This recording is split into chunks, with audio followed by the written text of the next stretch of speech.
కాకాని గోవర్ధన్ రెడ్డి అని అక్రమ కేసులో కారాగారంలోకి నిర్బంధించడం జరిగింది. ఆయన్ను చూసి ఆయన ఎందుకు ఈ విధంగా అంటే పెట్టిన మరిన్ని కేసులు కూడా ఈ విధంగా దొంగ పెడుతున్నారు. ఒక కొత్త సాంప్రదాయాన్ని ఈరోజు ఆంధ్రప్రదేశ్ రాష్ట్రంలో తీసుకొని రావడం జరుగుతుంది. పెద్దలు రామచంద్రారెడ్డి అనంతన చెప్తున్న విధంగా మామూలుగా మేమేదన్నా ఆవేశపడతా అంటే ఎందుకు లేరాము ఆగండి ఊరికి ఇవన్నీ పోతా అంటే ఇవన్నీ అని అనేవాళ్ళు. ఈరోజు అట్లాంటి వాళ్ళు కూడా లేదు, ఇది ఒక కొత్త సాంప్రదాయము, ఇబ్బంది పెట్టే వాతావరణం అనేది ఒక మంచి పద్ధతి కాదు, ఇది మళ్ళీ రివర్స్లో వస్తుంది అనే ఒక భయాందోళకమైన పరిస్థితిని చూస్తున్నాము. ఖచ్చితంగా ఇది ఒక చెడు సాంప్రదాయాన్ని లేవనెత్తుంది.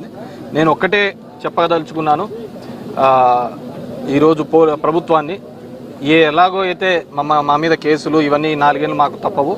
నేను కోరుకునేది ఏంటంటే మీరు ఎట్లాగో బడులు హాస్పిటళ్ళు రిపేర్లు చేపిలేరు, నీట్గా చేపిలేరు.